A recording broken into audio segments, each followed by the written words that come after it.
Hello everyone. I am Patrick Launer. I'm today's moderator of our AI committee sessions, or the AI committee is a new committee within the IFF. I'm very happy to be moderating today's panel, and the panel will be about how does AI influence the international security order. We're very happy to have a couple of panelists here today. I will start quickly with introducing them. So Rudolf Scharping, he was Defense Minister of Germany, as well as the chairman of the Social Democratic Party of Germany and governor and lots of other roles. So thank you very much, Rudolf, for being here today. Next one in the panel today is Rudolf Mellinghoff. He was a justice of the Federal Constitutional Court of Germany, as well as the president of the Federal Fiscal Court of Germany. Volker Römermann is a distinguished lawyer in Germany, especially around trade law, law about lawyers, and lots of other topics. But you also keep traveling around the world a lot, in particular Africa. So we are very happy about your insights about this and AI as well. And our next panelist is David Wood. He's the chair of London Futurists, as well as he was one of the co-founders of Symbian. Since Mr. Chu is not here yet, we will skip his welcome remark, and we will start with your welcome remark, Rudolf. I'll give the floor to you. Yeah, thank you very much, Patrick. Thank you very much to all of you. I would like first to add something which describes my interest in artificial intelligence. Because since some years I'm an advisor for startups in the area of artificial intelligence in Germany, and sometimes act also as an investor to help them to develop their ideas and turn them into reality, which is business-wise successful. Against this background, I guess we all agree that artificial intelligence will change more or less everything we know from today's perspective. It will change the way how we learn, how we work, how we live. It will change the ways how we communicate. It will change innovation and a lot of other things. So it's a multidimensional thing we are talking about, and I think it makes sense to do those remarks in order to establish a common understanding of what we are talking about if we use the term artificial intelligence. Because today it is something like making machines learning, mimic, adapt through experience that is different from traditional programming, and generative AI will be something also substantially new. If whenever realized, it will be something, as said, substantially new. There are a lot of advantages as well as disadvantages. To give you one example from my experience, I worked together with a company using artificial intelligence in order to diagnose cancer and to make progress in this area in terms of efficiency and precision, turning about 90% rate of accurate diagnosis into something which is 99.99 something, and reduce the time a radiologist needs to identify cancer via pictures of an MRT or whatever kind of picture, reducing the time from something 20 minutes per case to less than 4 or 5 minutes per case. So this is something which, in my view, describes quite well what is going on in this area as well as in others. And I'm using this example to also describe my understanding that it is far from, or much more than, large language models, which are dominating the public debate about artificial intelligence. Topic today is how artificial intelligence will probably have an influence on the international security order. So I would like to use something which probably is unexpected. That is simply the volume of data. And if someone is looking on the data volume, which is going around the world, if I may say so, then I would say that in the year 2010, according to a Cisco report on the amount of data created by artificial intelligence, just to give this number, in the year 2010, they use the term zettabytes, which means 2 zettabytes is the data volume of 500 billion DVDs. And in the year 2023, so that's last year, the volume increased to 120 zettabytes. And this year it will increase to about 150 and then to 180, means a year-on-year growth of data volume by around 25% per year, which has a huge impact on how we generate electricity, how we run data centers, how we create critical infrastructure, how we protect critical infrastructure, how we make sure that this enormous volume of data is creating something useful, something which is not threatening privacy, which is not threatening security, and which is really serving a better life, if I may use this very, very general term. So what I want to say is, if it comes to artificial intelligence with regard to security, we have to talk about data volume, we have to talk about critical infrastructure, we have to talk about energy generation, specifically electricity generation, and how to make sure that this infrastructure is something safe. And if it comes to the other end, if I may say so, of the international order, that is artificial intelligence and the use which is thinkable and sometimes also more than thinkable, how to make sure that artificial intelligence is not getting out of control if it comes to weapon systems, if it comes to specific armament systems, if it comes to armed forces, and so on and so on. So what I want to make clear is there is a wide range if we are talking about security issues with regard to artificial intelligence. Not to forget, one point which is, from my point of view, also a very, very important one: who is developing artificial intelligence, who is using artificial intelligence, and who is able to do the investment intellectually, financially, and other kinds of investment into artificial intelligence. I found some data from people at Stanford University and so on, speculating in brackets, speculating about the development of superhuman artificial intelligence into something which is called advanced generative intelligence. And they predict that it might be 10 years, it might be 5 years, it might be even shorter behind the hand they also say, okay, it might be even faster.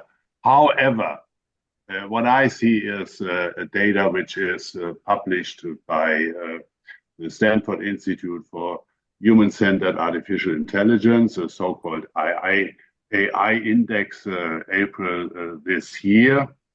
And they predict something what they call the digital divide, not a new term, but if it comes to private investment, in 2023 within the United States, there was a private investment into artificial intelligence in the volume of close to $70 billion US.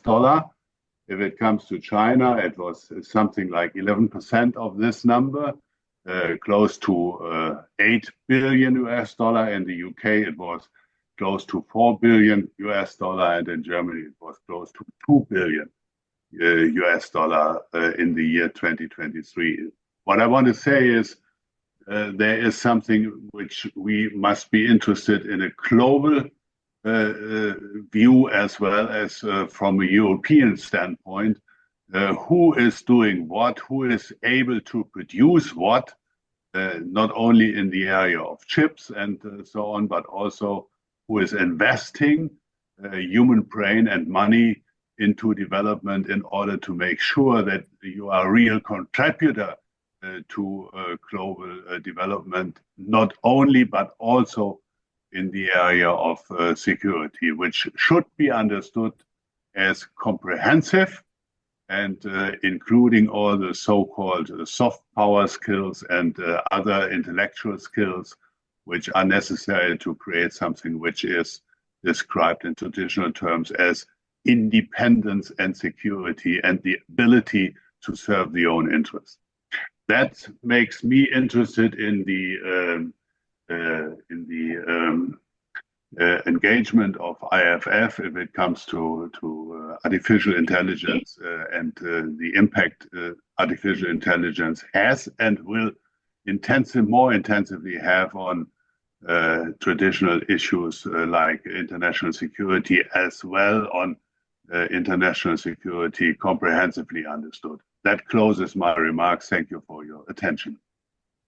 Well, thank you very much, Rudolf, for your remark. I want to start with you, Volker. So I see on LinkedIn, you keep traveling not just to, China or the US, which most of us think about when we talk about AI, but I'm always amazed by the places you keep traveling to in Africa or wherever. What do you see happening there around AI, and could this also have an impact on international security in the long term or a shift of power? Okay, thank you for your question. Perhaps like Rudolf, I will start by saying what is my perspective. And I'm coming from the legal branch.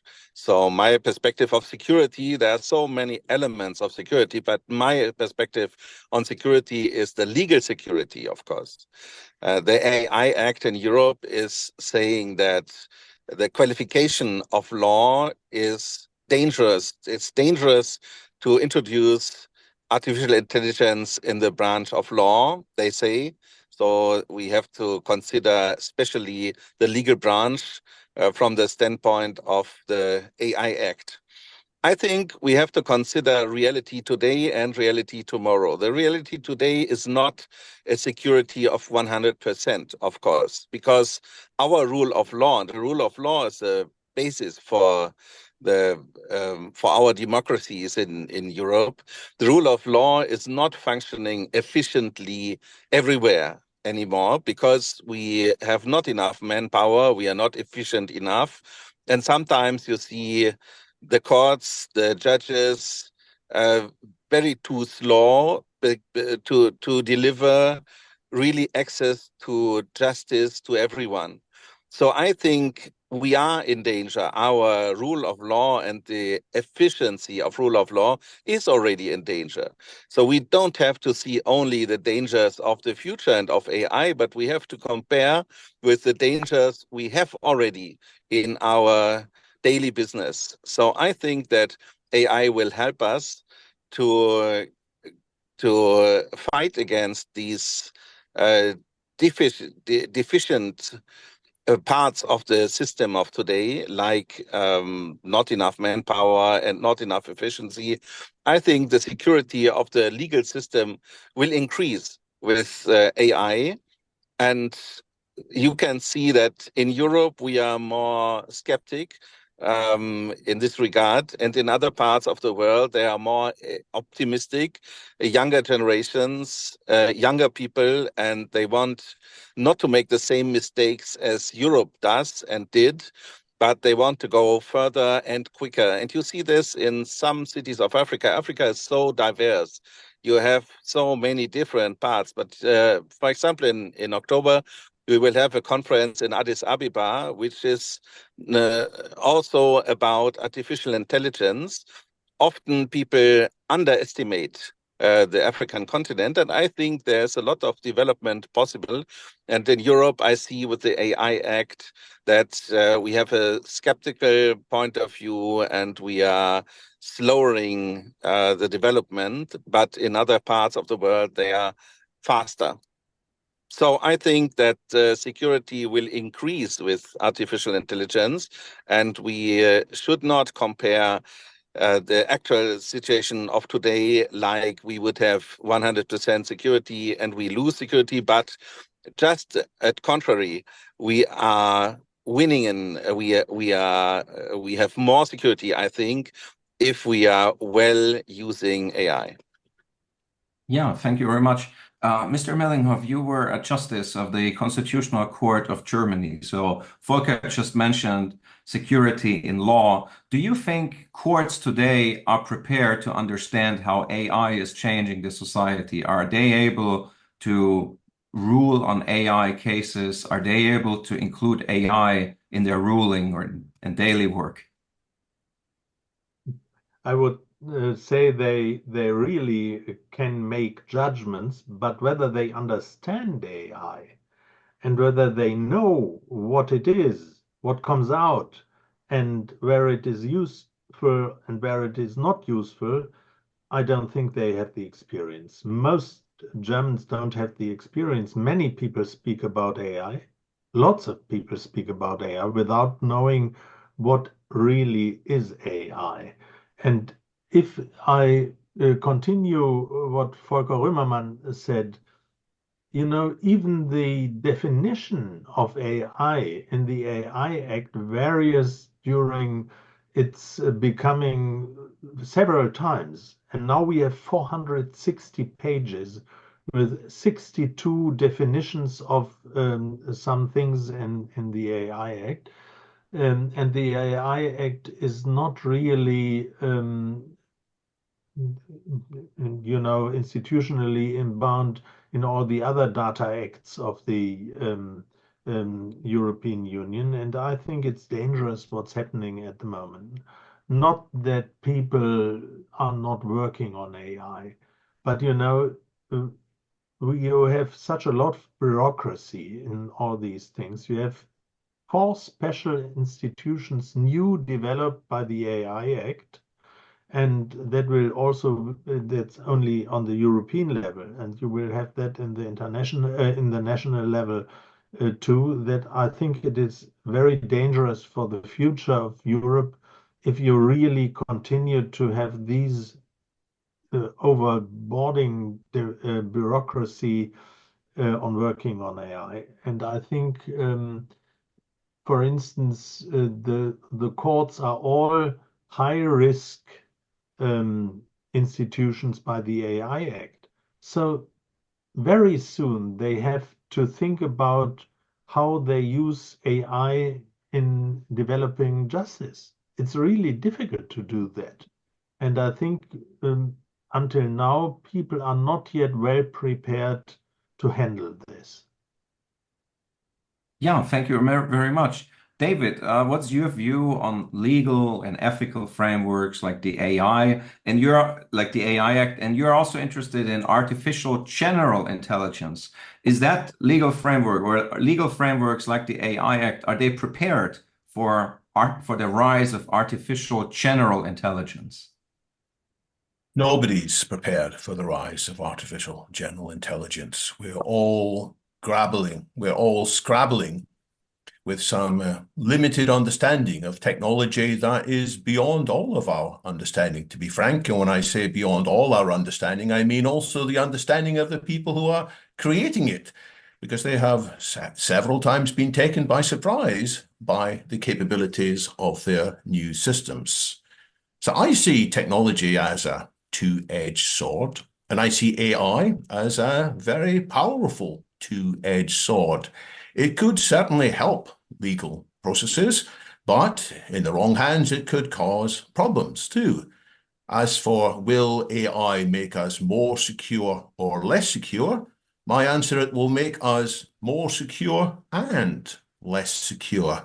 And if that sounds strange, I'll try to explain it. A bit about my background. I spent 25 years near the heart of the mobile computing and smartphone industry in the early days. So I understood a lot about what's involved in complicated, sophisticated system software, not just from a technical point of view, but let's say at an ecosystem point of view or a political point of view, because the progress of smartphones and wireless devices depended on companies that wanted to collaborate sometimes, but were also fiercely competitive. And that is the future of AI.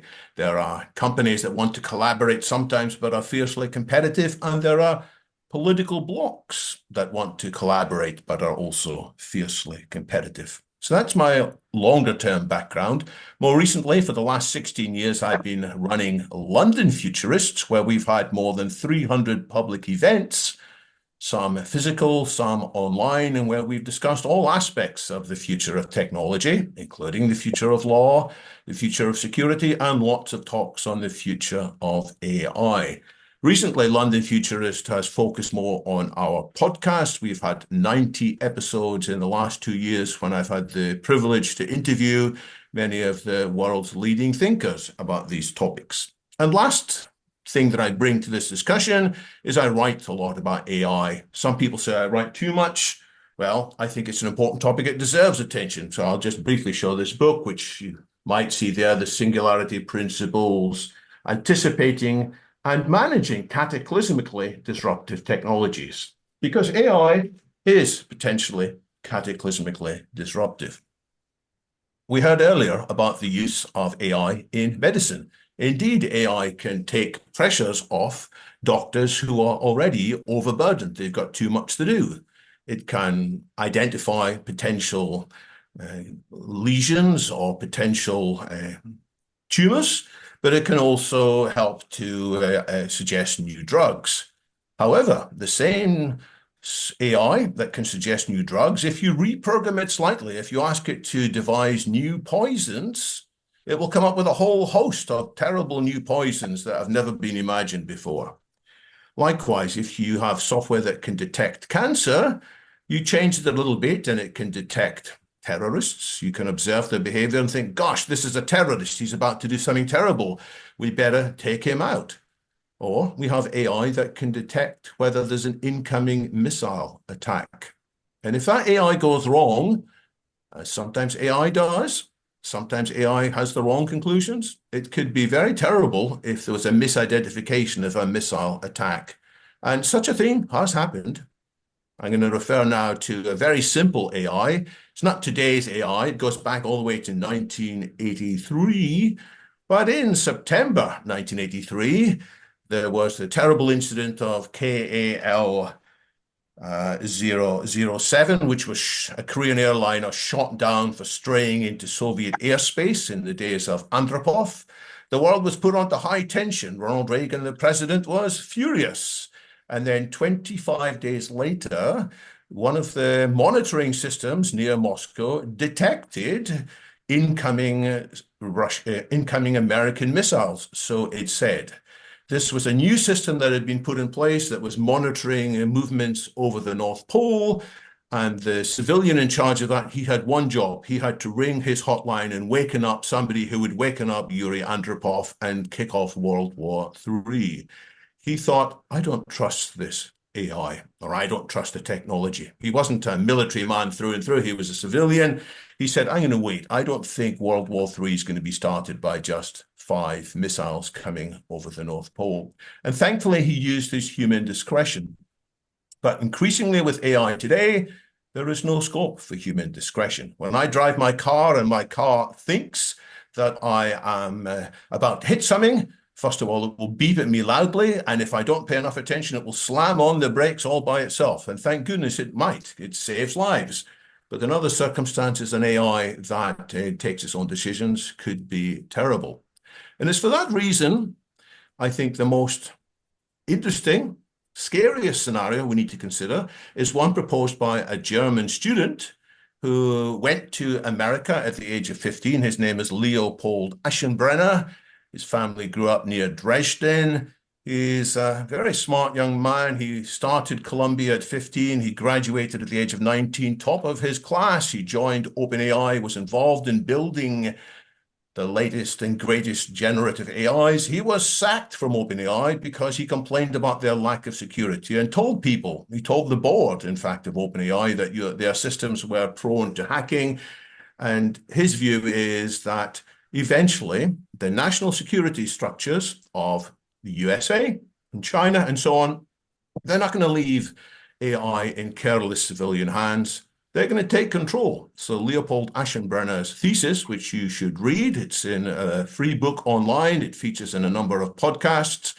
It is that something akin to the Manhattan Project is likely to happen soon, just as the physicists in America were hustled off to a secretive place, Los Alamos, in 1944 to master the latest and greatest technology of the time, nuclear weapons, which could tilt the world into decisive change. Similarly, Leopold Aschenbrenner thinks it's only a matter of time before the national security infrastructures in China and the USA take control of the OpenAI systems, Google's and similar systems in China, because they will be petrified of the risks of AI giving a decisive advantage. So AI could be the solution if we are smart, but my goodness, there are so many moving parts, and we're going to need all the brains assembled here and many other brains to figure out what the right solution is.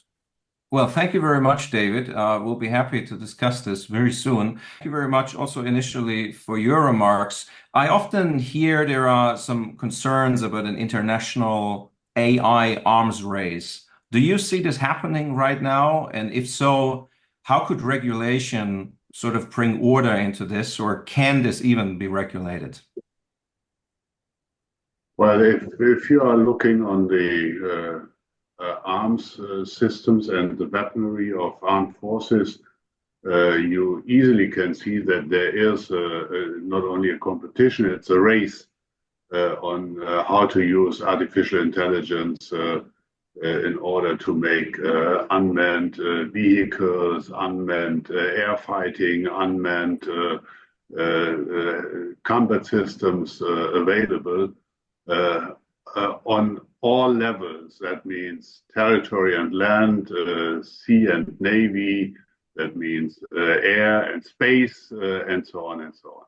The only way to regulate is international cooperation and some kind of, let's say, self-limitation by arranging and agreeing upon international treaties. And with regard to this, I'm relatively pessimistic given the current situation, because if I'm looking on China and the United States, if I'm looking on the role Europe could play, but obviously is not ready to play, there is a very, very limited likelihood that we will find some kind of common understanding, regulation, and international treaties with regard to the use of artificial intelligence in weapon systems and so on and so on. But on the other hand, there's some hope, as David just mentioned, that the human factor in these systems is absolutely crucial. Human responsibility is of utmost importance, and so I hope that in the end, after some decisions we will see in the next few months in the United States and so on, that maybe there is a window of opportunity to come to some kind of regulation, as we have seen it in the end of the 1980s, if it comes to the missile and other issues with regard to international contracts. Yeah, thank you very much. Volker, I know you need to be leaving in a couple of minutes, but maybe you can tell us a little bit more about your thoughts on the implications of AI on international trade and economic competition. How do you think AI may be, changing key industries in Europe, and what do we need to do in order to remain competitive? Okay, there are lots of aspects, of course, and the time will never be sufficient to mention everything. Perhaps I start with the manpower I already mentioned. In Germany, we have not enough manpower in every sector. There's no sector where we have enough manpower, and you see the employers market that employers are searching for qualified people and they cannot find anymore. Even they are searching for non-qualified people and they don't find anymore. I think that this market will inverse in a couple of years because there is so many possibility to substitute human work by software, by AI, that, for example, in the legal sector, we won't need 80% of secretaries, 80% of lawyers, perhaps 70% of lawyers anymore. I think that's realistic. Lawyers always say that we are not touched by this development. Everyone else is touched, but not us. But I think this is illusion because people don't want to go to a lawyer. They don't want to see a lawyer. They don't want to see a judge. They want a problem to be solved.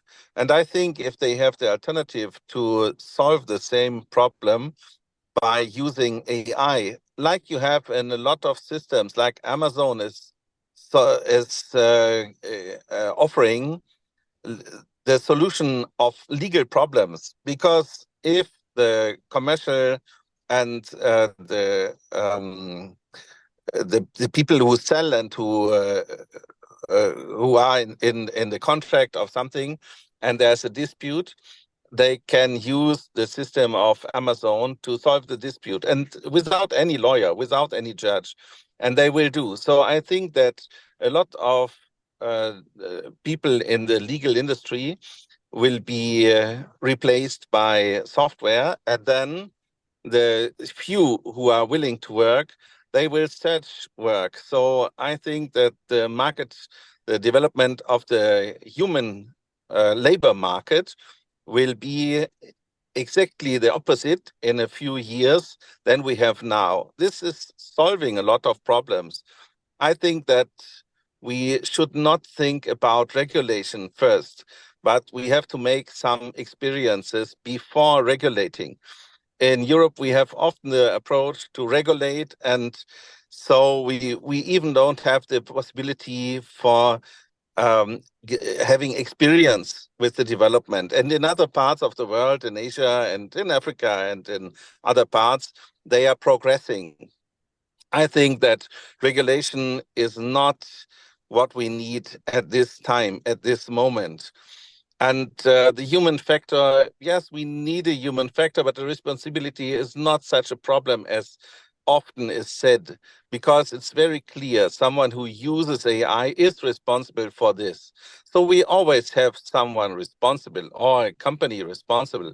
This is not the main problem. Often there are some problems discussed which are not in reality existing. They are just part of the discussion and often of the skeptical discussion about AI. And we always shall ask, is this a real problem or is this just mentioned as a problem in the discussion of skeptical people? Yeah, thank you very much. Before we continue with the panel, I also want to invite the audience. If you have any questions, please send them here to our webinar chat, because we'll have an opportunity to discuss your questions very soon. And Volker, what you mentioned is that AI could replace lawyers. I totally agree. But lawyers, I feel at least some of them are very happy about the AI Act. It creates new work. Like we have seen all these, court cases around privacy and GDPR. Now there will be a boost because of such AI cases. Now, Mr. Mellinghoff, you're an expert in taxation, and taxation differs a lot all over the world. How do you think AI impacts taxation, like administration of taxes? Should automation or AI be taxed? That's something that we hear sometimes. Or should company get tax benefits if they invest in AI? First of all, I think we are at the beginning of an evolution. And therefore, at universities, students has to be skilled and trained by using AI.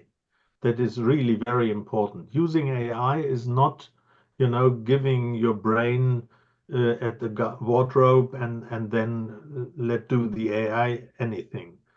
We are in a stage where we have to control the AI, and therefore you must be skilled better than in former times, and to see what is the outcome of AI. And I see it in lots of cases when I use AI myself.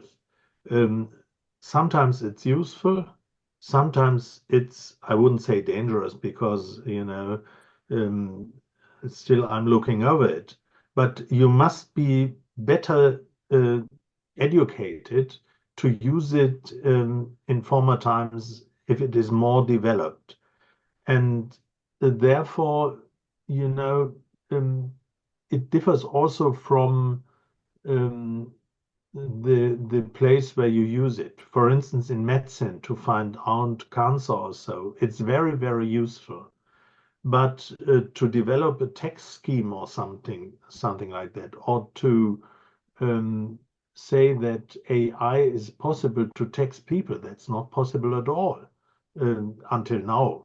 For instance, AI may help you if you have lots of books to have an overview over these books very fast, where you probably may rely on if you know what you are reading. So I think we have to look at it and we have to use it. We have to train students. And at the same time, we must also look at the ethical charters. There are more than 270 charters in the European Union alone on artificial intelligence. And if you look over them and look in lots of them, there are also about 7 principles which are laid down there. And the most important is that humans have to overlook everything. So I think we have to go forward. We don't have to regulate because people who work for the AI Act are not productive in AI. They are, stopping the development. But we have to really, everyone has to be trained and to use AI in future times. Thank you very much. Rudolf, you have raised your hand. Yeah, I just want to add something which Rudolf Mellinghoff just mentioned. We first, I guess, have to look on what advantages, what possibilities AI can provide. And if it comes to medicine, I introduced one example just to make sure that human life can be much better if you make responsible use of artificial intelligence in the area of diagnosis, therapy, development of new pharmaceuticals, and so on and so on. The other thing is, given the traditional strengths of industrialized nations, if you use AI, for example, to create digital twins, organize maintenance in industrial procedures and production processes, if you use AI for directing different parts of construction and realization of products and so on, according to my experiences in another German startup, there is a lot of opportunity, a lot of advantages by using artificial intelligence. But on the other hand, and before it comes to regulatory issues, there are some other limitations or challenges to be mastered. One is how many people are really able to develop artificial intelligence, create the algorithms, and so on and so on. How ready are investors to put money into this kind of development, and how much focused are they? And that is why I mentioned the numbers from the United States, from China, and from some European countries, just to make clear that the investment in terms of human brain, in terms of money and so on into artificial intelligence is very, very different if it comes to different regions and continents on this globe. I'm mentioning this point because I have something like a fear that in the end, if we are focused on regulatory aspects of artificial intelligence and others are focused on technologies and use cases and so on, then in the end, we will not have anything to regulate. We in Europe are in a specific risk or even danger to lose sovereignty in terms of guaranteeing our own security, being able to serve our own interests, and so on and so on.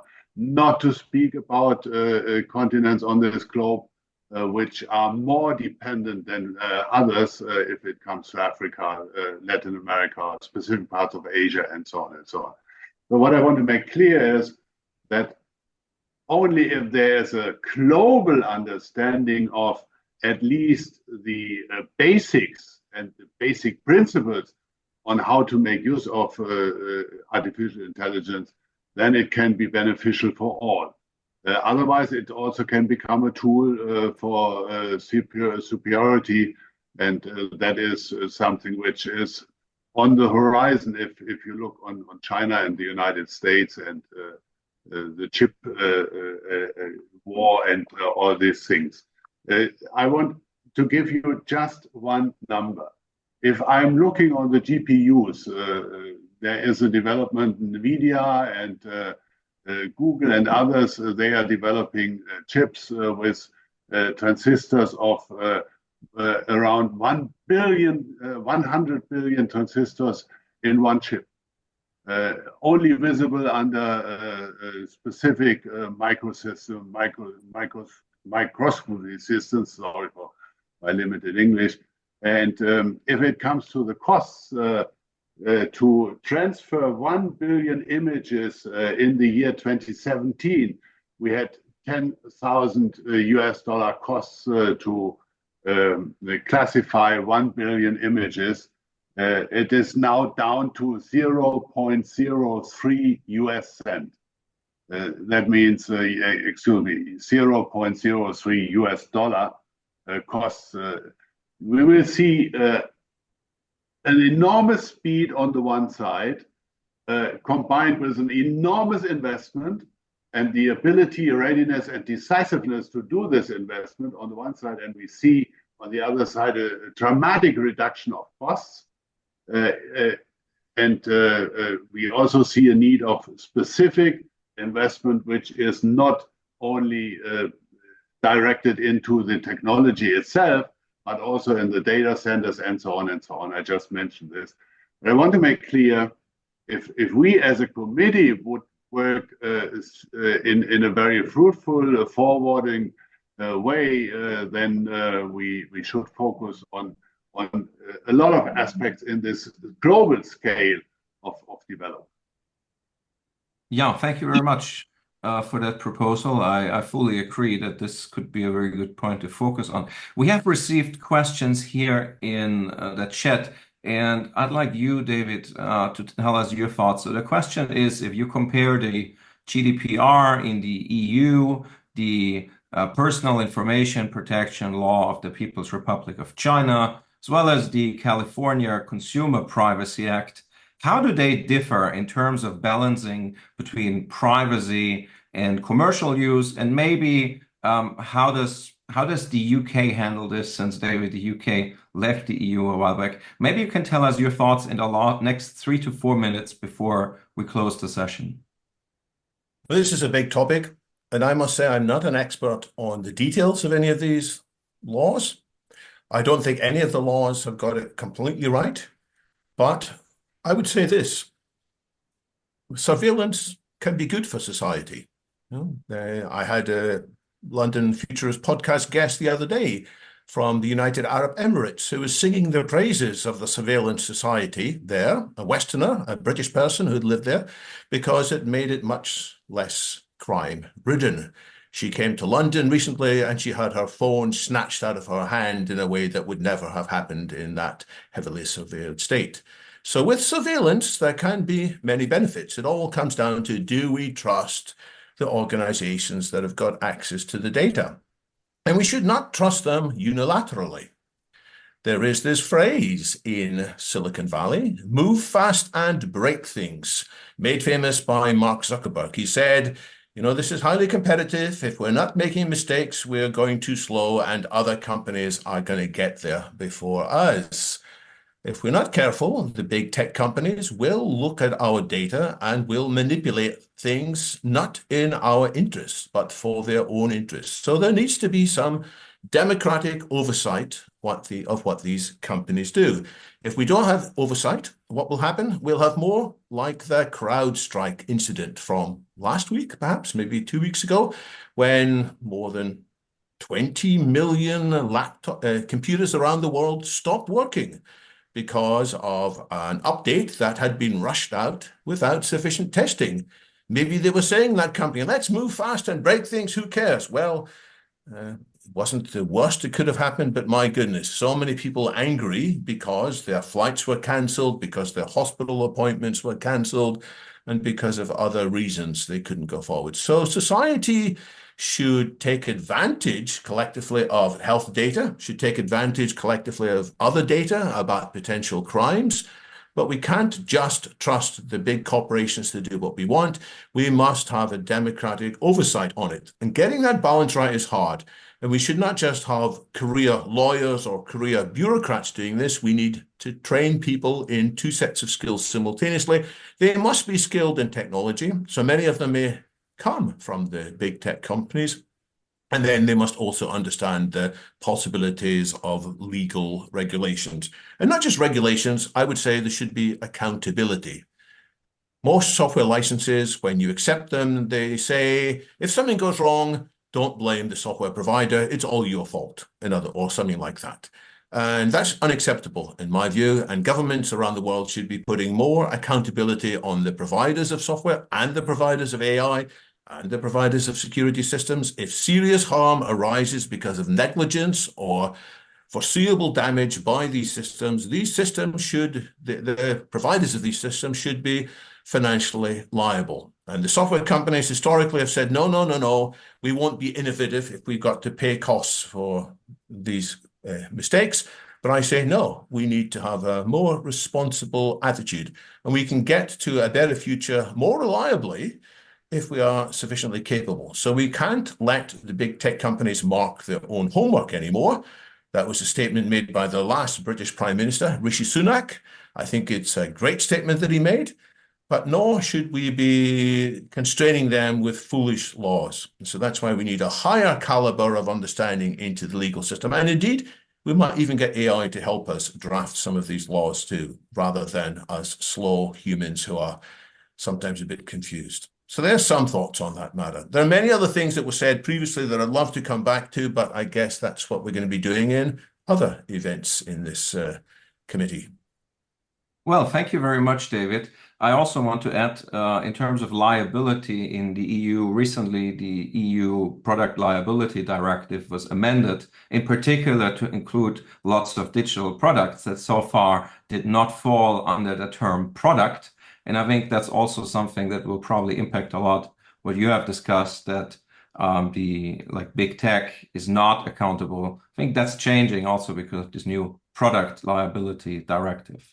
I want to thank all the panelists as well as the audience for their contributions. I think it's been a great discussion with our panelists that have a background in politics, law, entrepreneurship, and so forth, and tech. And also thank you very much to you, Mr. Shen, for your opening remarks. I want to thank you for your contributions, and stay tuned about news of or from the AI committee of the IFF in the coming weeks and months. Thank you very much. Thank you. Bye-bye. Thank you. Bye-bye. Thank you. Bye-bye.